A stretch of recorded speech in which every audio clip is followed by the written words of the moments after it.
Hey, so this tip is specifically one for the iClone animation software, iClone 8 specifically. So I can't tell you for sure if this works this same way in iClone 7 or previous versions, but in iClone 8, which I'm on iClone 8.4, so we know at least this is true for that one, and maybe you can try it with previous versions to see. But there's an interesting thing that I stumbled upon by accident while on a live stream. And Bigstrek, who is a much more experienced iClone user than I, also didn't know that things work this way. We just stumbled upon it by accident. It was a weird situation. So I'm going to show you. We've both tested it, and it does work this way. And if you use iClone in your animation process, this is probably going to be something pretty significant to you. It's a real it saves some trouble of a common process. So let me just demonstrate it for you.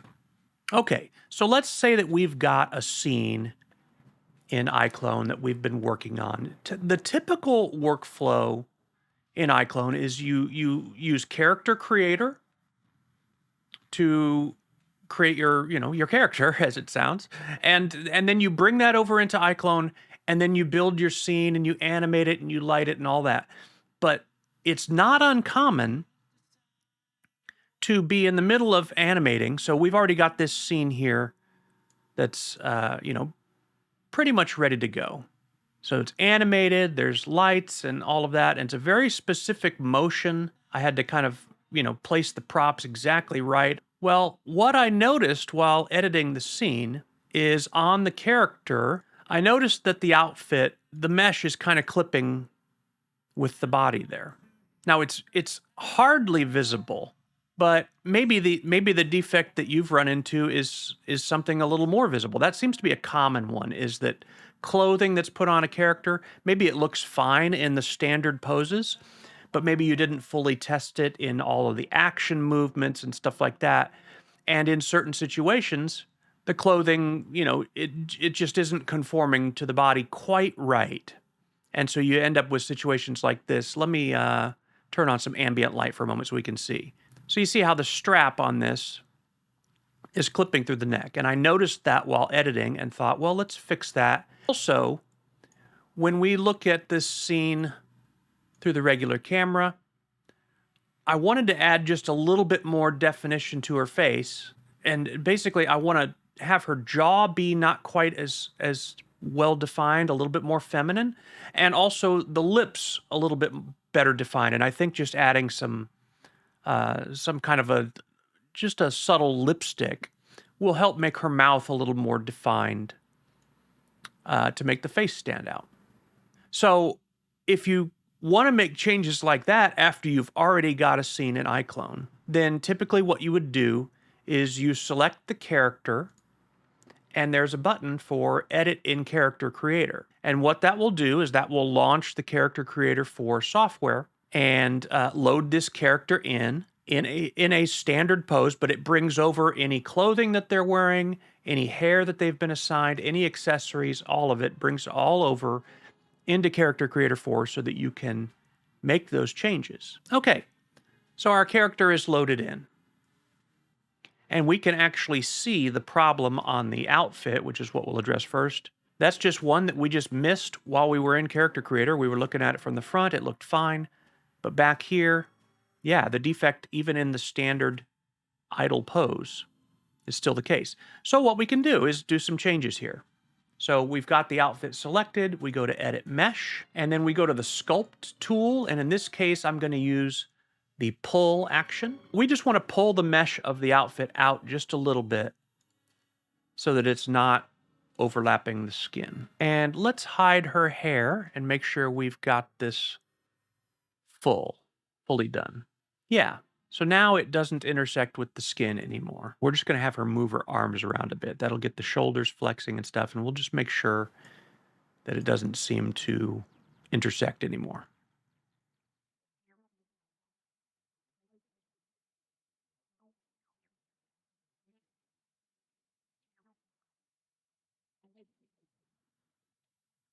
Okay, it looks like we've solved that problem.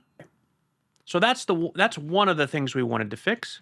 The next is I'd like to give her a little bit less well-defined jaw. So if we select the body, we go to morphs, we go down here to jaw, and if we just adjust the jaw scale just a little bit,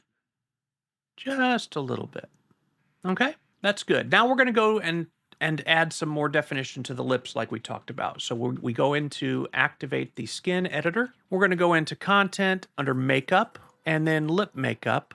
And let's just find something. Okay, that's the right color, but it's too intense. So we're going to just drag the opacity down a little bit. There we go. Now we've just added just a little bit more color to her lips, and we can see the difference right here. Okay, so we turn off the skin editor, and we're back to our full model. Okay, so we've made 3 adjustments there. We've darkened the lips a little bit, we've fixed the outfit strap in the back, and we thinned out her jaw. And so now we need to bring this character back into our scene. So we're going to use the Send to iClone button. You have to have the model itself selected to do that. You click Send to iClone, and now it's going to send her right back over to the iClone software, so we can switch back to that. And here's the prompt we get. And this is where the new, let's call it a feature. This is what we discovered. So when I went to do this on the stream, I realized, oh, wait, it's going to write over the existing motion. And that is what is the default. And it presents you with a yes or no.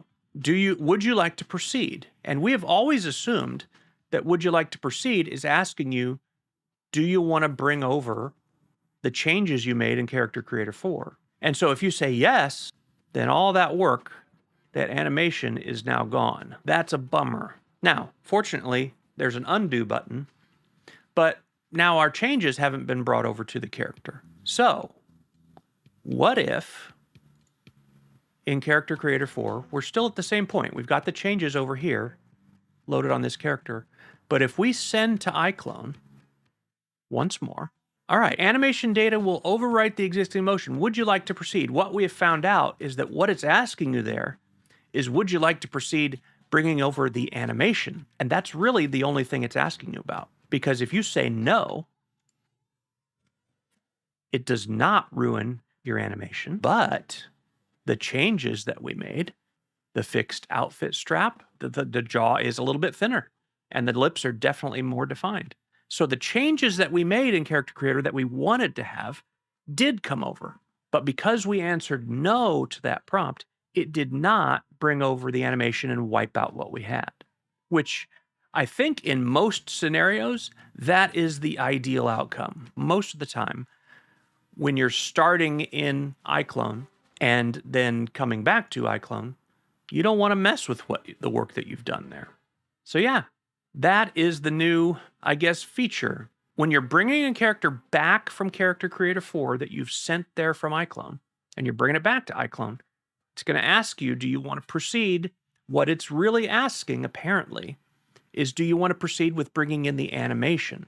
But if you say no to that, it will still bring over the changes that you made to the character, their skin, the meshes, and even the morphs of the body. Those changes will get brought over when you answer no. So I hope this is helpful to you.